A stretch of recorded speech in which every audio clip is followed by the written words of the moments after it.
नमस्कार, you and yoga में पुनः आपका स्वागत। शिव सर्वोदय के पाठ के क्रम में आज हम आगे बढ़ते हैं और देखते हैं कि भगवान शिव ने माता पार्वती को प्राणायाम की विधि किस प्रकार से बताई है। श्लोक संख्या 379 पर आ जाते हैं। वीडियो के अंत में हम षण्मुखी मुद्रा की भी चर्चा करेंगे, जो कि एक अत्यंत महत्वपूर्ण मुद्रा है भगवान शिव द्वारा बताई हुई। देखेंगे कि इसके लाभ क्या हैं। तो श्लोक संख्या 379 से प्रारंभ करते हैं। कुंभयेत सहजम वायुम यथाशक्ति प्रकल्पयेत रेचयेत चंद्रमार्गेण सूर्येण पूरयेत सुधि। अर्थात बुद्धिमान को अपने प्राण को यथाशक्ति सूर्य स्वर के मार्ग से खींचकर भीतर स्थिर रखकर और चंद्र मार्ग से छोड़ देना चाहिए। तो बुद्धिमान मनुष्य किनको कहा गया? जो जिनको अपने हित का ज्ञान है, जो अपने हित की बातें पढ़ते हैं, सुनते हैं और उनको अपने जीवन में प्रयोग करते हैं, ऐसा व्यक्ति बुद्धिमान कहा गया। तो बुद्धिमान व्यक्ति को चाहिए कि वो अपने प्राण को क्या करे? यथाशक्ति सूर्य स्वर के मार्ग से खींचे। सूर्य स्वर के मार्ग से यथाशक्ति खींचे, जितनी उसमें सामर्थ्य शक्ति हो। ये नहीं कि कमज़ोर व्यक्ति है, बहुत से रोगों से ग्रस्त है और वो पूरे वेग से सांस को खींच रहा है, तो इससे प्राणायाम उसके लिए लाभदायक नहीं बल्कि अनिष्टदायक हो जाएगा, नुकसानदायक हो जाएगा। तो अपने इसीलिए कहा गया यथाशक्ति, अपनी जैसी शक्ति है, अपने शरीर की जैसी पावर है, उसके अनुसार ही आपको प्राणायाम करना है। यदि आपका शरीर दुर्बल है तो आपको बहुत तेज़ गति से नहीं करना है। तो अपने शरीर की क्षमता को समझिए, कैपेसिटी को समझिए, उसके अनुसार ही कोई भी प्रयोग करिए, चाहे वो प्राणायाम हो, चाहे वो आसन हो, चाहे वो क्रियाएं हों। तो आगे कहा गया यथाशक्ति सूर्य स्वर के मार्ग से खींचे, भीतर स्थिर रखे यानी कुंभक करे और चंद्र मार्ग से छोड़ दे यानी लेफ्ट साइड से छोड़ दे। तो श्लोक संख्या 379 में क्या कहा गया कि अपने प्राण शक्ति को, अपनी वायु को लेकर के भीतर, कहाँ से? सूर्य स्वर से। सूर्य स्वर से यानी राइट साइड से श्वास को भरे, कुंभक करे, कुछ देर भीतर रोके और फिर लेफ्ट साइड से यानी चंद्र मार्ग से छोड़ दे। अब आगे इसी को विस्तार देते हुए कहते हैं श्लोक संख्या 380 में। चंद्रम पिबति सूर्यश्च सूर्यम पिबति चंद्रमः अन्योन्य कालभावेन जीवेदा चंद्र तारकम। अर्थात पारस्परिक काल की अवधि से रहित होकर सूर्य स्वर से चंद्र स्वर और चंद्र स्वर से सूर्य स्वर पीने वाला मनुष्य जब तक चंद्र तारा आदि रहते हैं तब तक जीवित रहता है। तो ये एक बहुत महत्वपूर्ण श्लोक शिव सर्वोदय के प्राणायाम प्रकरण का श्लोक संख्या 380। इसमें कहा गया, बहुत ही महत्वपूर्ण बात कही गई प्राणायाम के विषय में। प्राणायाम तो बहुत प्रकार के हैं और बहुत से प्राणायामों का प्रचलन है, उनको लोग अपनी अपनी श्रद्धा, रुचि और क्षमता के अनुसार करते हैं और उनसे लाभ भी प्राप्त करते हैं। पर शिव सर्वोदय में बताया गया भगवान शिव द्वारा प्राणायाम की यह विधि बहुत महत्वपूर्ण है। श्लोक संख्या 380 में देखते हैं। चंद्रम पिबति सूर्यश्च सूर्यम पिबति चंद्रमः। तो ऐसा व्यक्ति जिसको ये प्राणायाम करना है वो किस प्रकार से करे? चंद्र स्वर, सूर्य स्वर से चंद्र स्वर और चंद्र स्वर से सूर्य स्वर पीने वाला मनुष्य, चंद्र स्वर से सूर्य स्वर, यानी आपको चंद्र स्वर पहले खींचना है। श्वास लेफ्ट साइड से खींच ली, कुंभक करते हुए रोकी, सूर्य स्वर से बाहर कर दी राइट साइड से। इसी प्रकार सूर्य स्वर से सांस खींची, कुंभक करके रोकी, चंद्र स्वर से बाहर कर दी। यानी दोनों साइड से, दोनों साइड की नाड़ियों से, दोनों स्वरों से श्वास को बारी बारी खींचा, रोका, कुंभक किया और विपरीत दिशा से बाहर कर दिया। ऐसे अभ्यास को कहा गया है चंद्रम पिबति सूर्यश्च सूर्यम पिबति चंद्रमः। चंद्र स्वर से सूर्य स्वर और सूर्य स्वर से चंद्र स्वर को पीने वाला मनुष्य।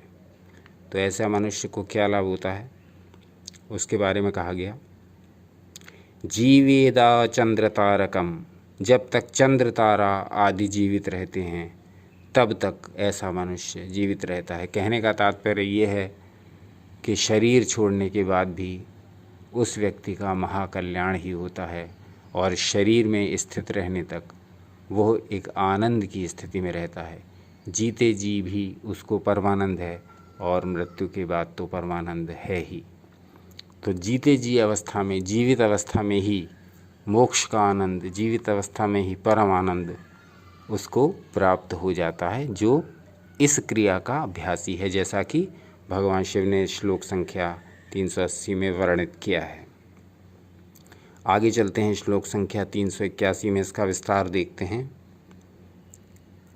स्वीयांगे वहते नाड़ी तन्नाड़ी रोधनम कुरु मुखबंधम मुंचन वै, क्षमा करें, मुखबंधम मुंचन वै पवनम जायते युवा।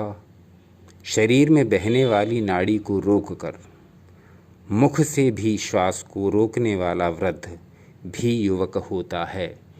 अब इस श्लोक में जिस प्रकार का वर्णन है शरीर में बहने वाली नाड़ी को भी रोककर, वो अत्यंत अभ्यास से ही संभव हो पाता है। नए अभ्यासी के लिए यह संभव नहीं है। नए अभ्यासी के लिए केवल ये संभव है कि इसका दूसरा भाग यानी मुख से भी श्वास को रोकने वाला।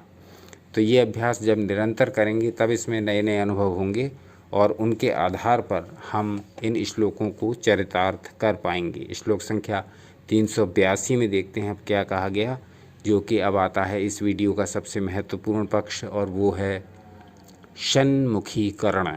षण्मुखीकरण कैसे किया जाता है और उसका क्या लाभ है। ये एक महत्वपूर्ण गुप्त विधि, दुर्लभ विधि शिव सर्वोदय की, जो आज हम आपके सामने प्रस्तुत करने जा रहे हैं श्लोक संख्या 382 यानी 382 से। इसका मूल श्लोक जो है 382 शिव सर्वोदय के प्राणायाम प्रकरण का, वह आपकी स्क्रीन पर प्रदर्शित हो रहा है, उसको देखें और चाहें तो नोट कर लें। अब हम उसका भावार्थ बताना प्रारंभ करते हैं। श्लोक संख्या 382 कहा गया, हे प्रिय, भगवान शिव माता पार्वती को संबोधित करते हैं, मुख, नाक, आँख और कान को हाथों की उंगलियों से बंद करने की क्रिया को षण्मुखीकरण कहा जाता है और इससे तत्वों का ज्ञान होता है।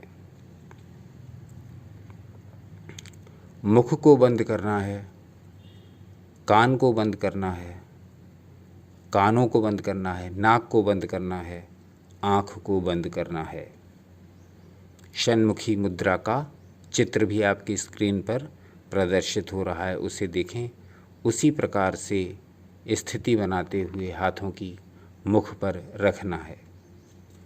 तो यह क्रिया षण्मुखी मुद्रा द्वारा की गई षण्मुखीकरण कहलाती है और इससे तत्वों का ज्ञान होता है। बहुत ही महत्वपूर्ण श्लोक शिव सर्वोदय के प्राणायाम प्रकरण का श्लोक संख्या 382। इस मुद्रा के बनाने से, इस मुद्रा का अभ्यास करने से, इस मुद्रा का निरंतर चिंतन और प्रैक्टिस करने से क्या लाभ होता है? तत्वों का ज्ञान होता है। वो ज्ञान जो योगियों के लिए भी बहुत आसानी से प्राप्य नहीं है, वो इस मुद्रा के करने से प्राप्त होता है, षण्मुखीकरण के करने से प्राप्त होता है। तो ये एक बहुत महत्वपूर्ण श्लोक, और इसके अनुसार इस मुद्रा का अभ्यास करके आप अपने जीवन को आनंद से भर सकते हैं। जब सारे तत्वों का आपको ज्ञान हो गया, तब इस ब्रह्मांड में क्या ज्ञान बचा? पूरा ब्रह्मांड ही इन 5 तत्वों का खेल है, पूरा शरीर ही इन 5 तत्वों का खेल है, सृष्टि का कण कण ही इन 5 तत्वों का खेल है। इन 5 तत्वों से अतिरिक्त और क्या है पूरे ब्रह्मांड में? तो यदि आपको इन तत्वों का ही ज्ञान हो गया तो फिर कुछ भी जानने को शेष नहीं बचा। संपूर्ण ज्ञान आपको प्राप्त हो गया यदि आप षण्मुखी मुद्रा अभ्यास करते रहें। भगवान शिव द्वारा बताए गए शिव सर्वोदय के प्राणायाम प्रकरण के श्लोक संख्या 382 यानी कि 382 के अनुसार। अब इसमें कुछ और श्लोक हैं जो कि षण्मुखी मुद्रा से संबंधित भी हैं, तो अब इनको यदि विस्तार से वर्णन करने लगेंगे तो वीडियो काफ़ी अधिक लंबा हो जाएगा, इसलिए आज के अंक को यहीं विराम देना होगा। कल के अंक में हम ये देखने का प्रयास करेंगे कि इस विषय में आगे और क्या विस्तार में कहा गया, उसको जानने का प्रयास करेंगे और न सिर्फ जानने का प्रयास करेंगे बल्कि उसको अपने दैनिक जीवन में अपनाने का भी प्रयास करेंगे, क्योंकि ज्ञान की शक्ति उसकी व्यवहारिकता है। ज्ञान कितना भी कीमती हो, ज्ञान कितना भी अनमोल हो, ज्ञान कितना भी दुर्लभ हो, ज्ञान कितना भी आसान हो, लेकिन यदि उसका प्रयोग नहीं किया गया तो वह समस्त ज्ञान होना ना होना निरर्थक है, व्यर्थ है। तो ज्ञान की शक्ति उसकी व्यवहारिकता है। जो भी आप यहाँ इस चैनल पर सीखें, जो भी इस चैनल पर आपको कुछ भी 1% भी ऐसा मिला हो जिसको जीवन में अपनाया जा सकता है, तो उसको यदि आप अपनाएं, उसका प्रयोग करें, तो इस चैनल पर हमारी जो थोड़ी बहुत मेहनत की गई है वो सार्थक होगी और इससे हमें बहुत प्रसन्नता होगी। आपको तो होगी ही, क्योंकि आप उस अनुभव को प्राप्त करेंगे जो कि देवताओं द्वारा मनुष्य जाति के कल्याण के लिए प्रदान किया गया है। तो यू एंड योगा पर हमारा सदा यही उद्देश्य रहता है कि सनातन संस्कृति के जितने भी ग्रंथ हैं, विशेषकर प्राचीन ग्रंथ जो कि मूल रूप से संस्कृत में लिखे गए हैं, उनके सार को, उनके मूल को, उनके अर्थों को, उनकी भावना को उनकी सदिच्छा को आप तक पहुंचाना। बाकी ये आपके ऊपर है कि फिर आप उस ज्ञान का प्रयोग किस प्रकार से, कितनी मात्रा में और कैसे कैसे करते हैं, ये पूरी तरह से आपके स्वयं के विवेक पर निर्भर है। हमारा उद्देश्य ये रहता है कि हम आपको ढूंढ कर प्राचीन पुस्तकों से, प्राचीन साहित्य से वो सामग्री प्रस्तुत कर दें जिसका या तो अब कोई जिक्र ही नहीं होता, या जो दुर्लभ है, या जो अप्राप्य है, या जिसके बारे में चर्चा बिल्कुल बंद हो चुकी है। तो ऐसे ऐसे ग्रंथों को लेकर के आपके समक्ष प्रस्तुत करते रहेंगे, सदा करते रहे हैं, करते थे और करते रहेंगे जब तक प्रभु की इच्छा रहेगी। तो देखते रहिए आपका अपना चैनल यू एंड योगा। आपका अनमोल समय हमें देने के लिए बहुत बहुत धन्यवाद।